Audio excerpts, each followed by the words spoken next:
a little more at home when you're actually firing bullets, building.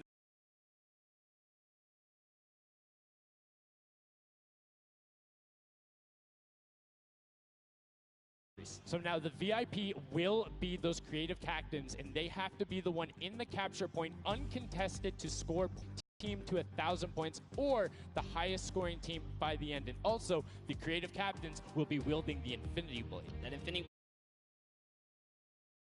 capture points A, B, and C, which will give 3 points a second, and then 7 minutes into the round, point D opens up, where you will get about a lot more, right? 12 points a second. Four times is a lot. That is what you want for your lead taker. Yeah, you can see a lot change when that opens up at 7 minutes, but now we're going to go in an overview for those of you who are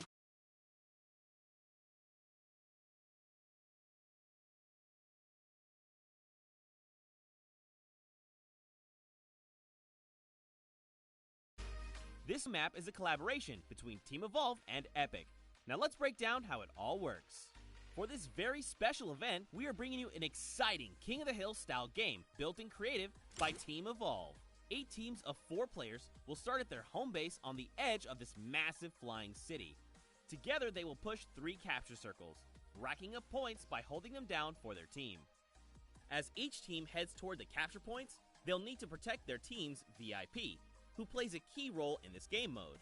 If they get eliminated, they'll respawn at the team's home base. The VIP is the only player who can earn points for your team while in the capture circle, earning 3 points per second.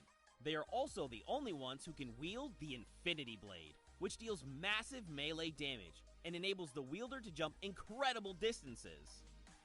It's the rest of the team's job to make sure the VIP gets to the capture circle and stays there as long as possible without being eliminated. With 3 capture circles across the map, teams have to strategize to figure out which point they'll be able to hold. Pay attention to your surroundings, because if lots of teams are fighting for the same point, there could be an open circle elsewhere. Hold up. Did I say 3 capture circles?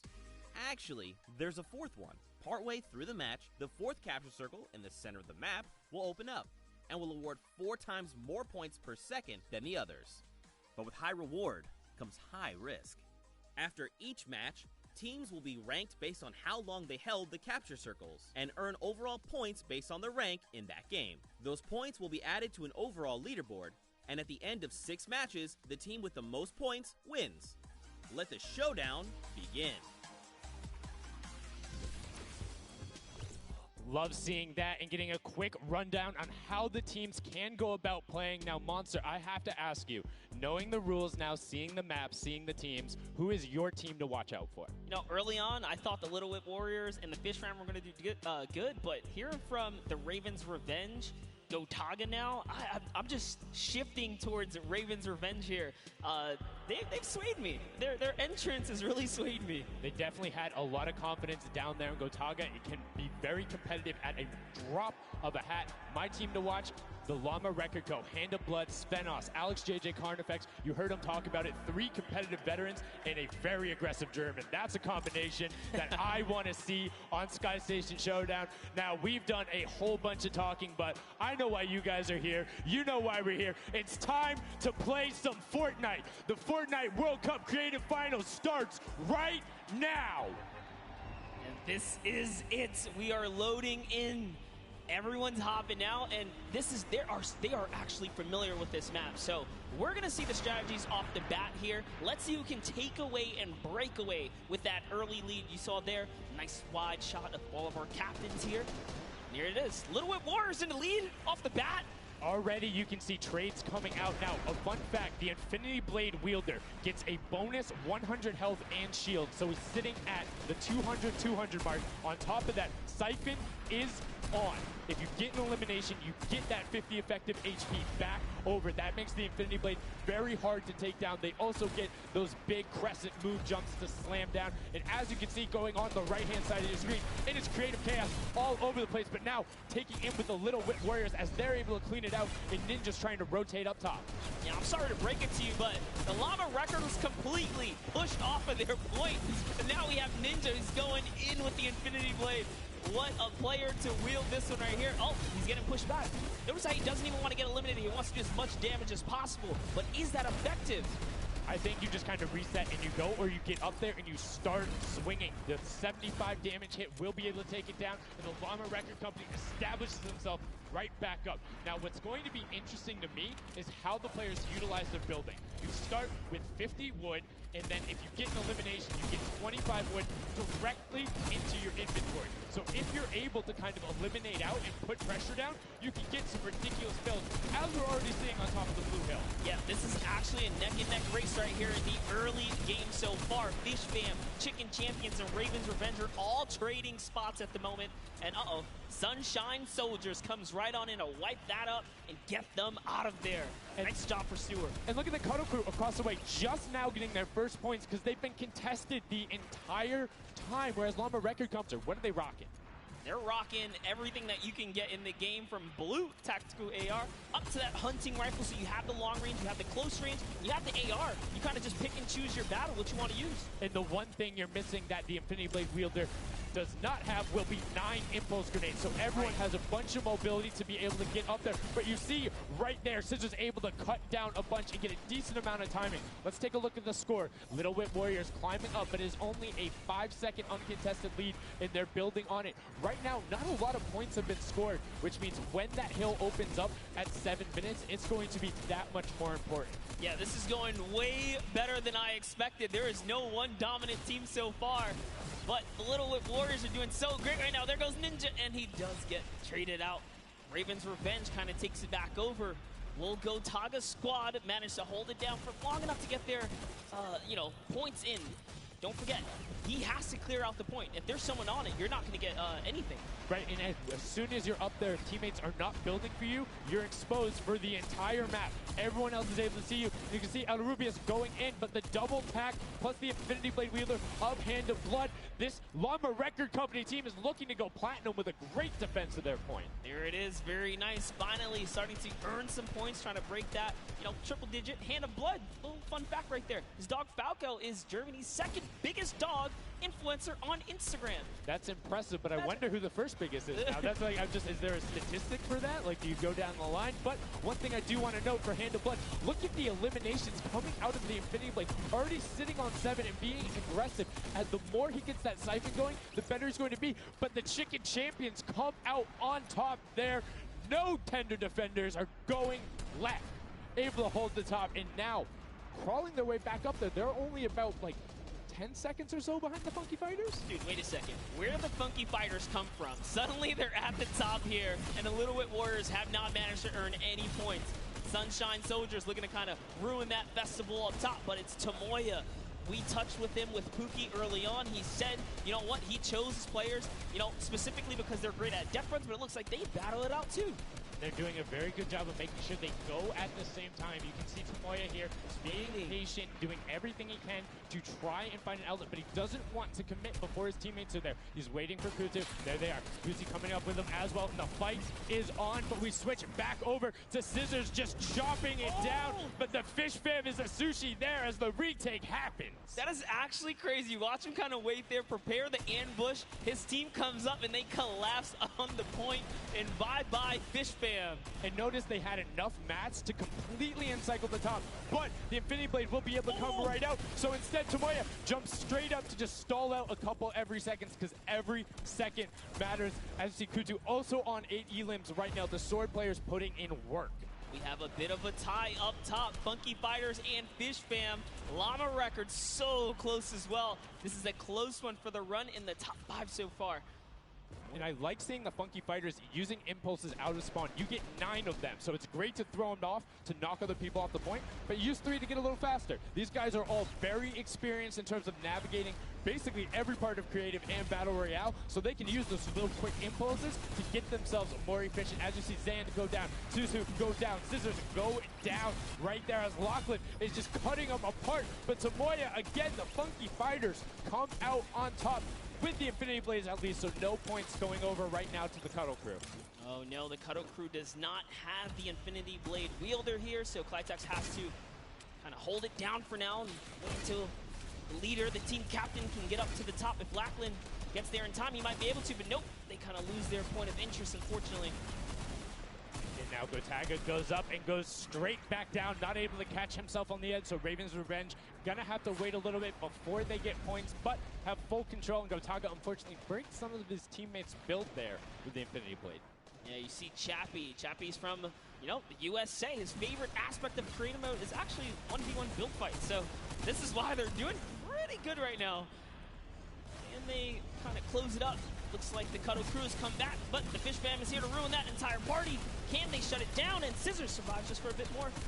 And again, you see every single time the Funky Fighters go up, it is never a solo person. It is always two, most of the time three. They get control and then they immediately box up. But while we've been talking about them, let's check in back with the scoring as we're now right around the third mark in a minute out from that 12 point per second circle. And Ninja's team, the Little Whip Warriors, are Little Whipping all over as Tomoya goes up, comes back down, and the Xing Xing was not enough. Cuddle Crew takes him down. Actually love that strat. You don't see anyone else really utilizing to kind of disengage off the pressure. Ninja's doing a great job chopping up here. He's already at 8 of limbs. That, never mind, make that 9. That was Gotaga who went down right there. And they finally get another run at, you know, advancing the lead here. And they are slaying out, too. Yes. You see every single one of them almost to the double-digit marks. But Taco, hello. That was your head. Yeah, you got to be careful because, hey, if all you're doing is sitting there rifling, that's fine. Somebody's going to take a hunting rifle and make you pay. Lachlan goes up. MSYP is just behind him, and Lachlan is able to take that one over. Kaz is trying to do everything he can, and he does get Lachlan. So good delay coming out from there, but opening up about a 20-second lead. But here we go. 3, 2, 1. Middle point is open. That's 12 points per second, and right off of the bat, we see Cuddle Crew heading towards it. Impulse is going out, and a swing and a miss there with the Superman jump from Ninja. Not quite going to get it as Rubius and Hammer in the circle right away. Rubius under fire, but Ninja under fire. Who will take it? Rubius has the better sword on the day, and then immediately taken out. This is chaos. Whoever's the last one here is probably going to be the most successful. But remember, you need your sword wielder. Your captain has to be there. If Lachlan isn't there, it's not even worth fighting for. So Claytex doesn't care. He's trying to pick up that Elim counter. And he's on it. He's playing some good defense there. Down goes Hand of Blood. No points for the Llama record anymore. They actually use that. Just a couple seconds put them all the way back up to second place. And two of the Cuddle Crew right now have combined for 31 eliminations, but they're not converting it into points. They're currently sitting at the bottom, 189. Little Whip Warriors do still have a lead, but it's already been cut down. And just as I said, with the middle hill, Funky Fighters almost take it away. There it goes right on over. And you see any amount of time in that middle hill is so efficient. Actually loving that little strat right there. They hold a point, then aim out to where these players spawn in and kind of move in from, just kind of pressure them back. Yeah, so that's when you need somebody with a hunting rifle to start taking shots and saying, hey, pick on somebody else. If you look this way, you're going to have to respawn, because if you can get tags, great, but if you don't convert them and into anything, it's not worth it, as I just kind of stuttered, because Carnifex is sitting on 23 eliminations, Hand of Blood on 14 right there. That's why the Llama Record Company is ahead right now. Yes, and they were using that 4x bonus on Capture Point D, which is right in the middle. It only appears after the 7-minute mark. So now that we only have 5 left in the game, it's up to whoever can hit that 1,000 first or the timer runs out. But at this pace, I think the Fish Fam, the Funky Fighters, or the Llama Records are probably going to take it here.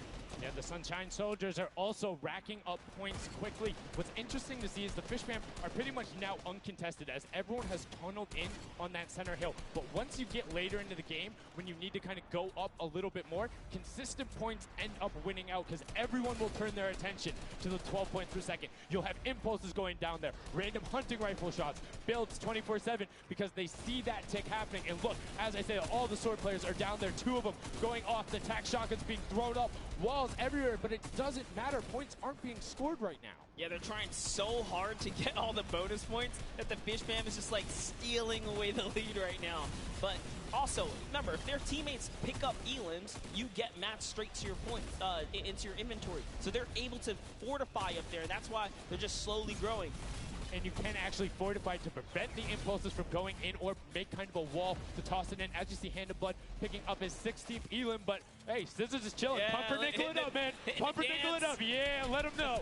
Let him know. There we go. He's saying, hey, you guys, we'll stick to our strategy. Let's see if somebody goes to contest it. There it is right away. They go up, but all four of them, you don't want to run into this. They're ready and waiting. They know they have the lead right now. Oh, he's holding a trophy. Look at he's looking around, he's telling them to let him know, man, and that's what it's all about. They've opened up a 100-plus point lead, but no contention because everyone is tunneling on the bottom. Uh-oh. And I like this now. Now they're turning their attention outwards. Other teams kind of realize, wait a second, they're just up there scoring. Like, what can you do in this instance? They see the other scores. That leaderboard is running for them. What they have to do, if you're the Llama Record Company, you hold the middle and lock it down for that time. And then the second you get the lead, start running at the fish fam. Don't let them come anywhere near any point. Nobody else is going to catch you unless they get the middle. Everyone's attention is there right now. And the Llama Record Company now has the 100-point lead back in the span of just 10 seconds. They let their guard down one time, and suddenly Llama Record takes the lead, as if Fish Fam wasn't just farming all those points. Nope, Fish Fam no longer have a free point. It is up to everyone to stop the Llama Record Company here, because Hand of Blood has 17 elims, and he's going for the middle now. He's got his team ready. Let's see what's he going to do. Hits the vent, goes right in, nice and sneaky. Oh, he's still waiting. Look at the big break. Point is his to earn points now, Sundown. It's so close. It's just a few more kicks. Gotta stop him. One more goes over, and that's it. Llama Record Co. takes the first match. Hand of Blood, Spenos, Alex JJ, and Carnifex are your match one, set one winners right there. Incredibly impressive coming out. Well-executed gameplay. And they say, Scissors, you can hold that L instead of the trophy. Don't celebrate too early. It's the World Cup Creative Finals. Every game is worth so much money as well, so much prize. So to take a victory off the bat, you have to be feeling great. And that was your fan fave to pick. I mean, they had everything going in. They're incredibly confident, but they had to make sure they were able to get it. You can see the last few moments, they'd already boxed themselves up after clearing out the Funky Fighters, who were the only other contestants. The Funky Fighters actually also passed the Fish Fam in the last moment, which is huge in terms of not only the prizing, but what will end up being potentially a llama in the end. That's right. That is right. Loving his replay right there. The let's goes, the energy is real. You can clearly see the excitement. That was a great game to watch. It's fantastic. Honestly, I love Sky Station Showdown so much because I think there's a level of depth there, right? Everything is wood, so you're able to like kind of hit through it, and the Infinity Blade cuts through all of it right away, but the Infinity Blade wielder doesn't have the ability to build, needs the support from his teammates. So you saw the people who were roaming in packs of 3 and 4, incredibly successful. Yeah, it was kind of unfortunate. The Cutter Crew was like slaying, legit. So many elims, but not a lot of points. And that's because play that split game, it's not going to work out. You have to convert it into control. It is a control the point game mode, and if you're not doing that, the other players are going to be doing that, as you saw right there. And what was unfortunate then for the Fish Fam is they got contested twice in a row right after and just couldn't get reestablished. They couldn't group together in those long spawn lines like you were talking about. I mean, they can be painful. Yeah, you know, I was rooting for Raven's revenge, man. I might have to jump on the Llama Record Company bandwagon. Bandwagon it? Really? One match? Just one, dude. One match? That was quick. All right, well, he jumps on the bandwagon. We're going to jump on over to Pookie, who has an interview for us. Thank you so much, guys. I am here down on the arena floor with our champions here. We have the Llama Record Company. Now, have any of you ever played this? Let's go to you first. Yeah, we had a few training sessions yesterday, and we were totally dominating the game mode. So, I mean, we are by far the best team here, and right now we feel very confident, yeah. Well, you certainly played, like, you came a little bit from behind there, so your strategy was kind of like to get those points that are slower occurring at the very beginning, and then kind of go into the middle and kind of start dominating near the end. Who made that call? I mean, that was pretty much me, yeah. Like, we know that at 7 minutes, like, the middle just opens up and you get like 12 points a second instead of 3. So, yeah, we decided to work on that. We weren't that good at first, but we got a strat going. So, yeah, it went pretty good. Speaking of strategy, are you going to carry that into the later games? You're going to change it up? We're just going to do the same thing. Hopefully no one follows us. I mean, now all of your competitors have heard you say that, so we might have to discuss strategy a little bit.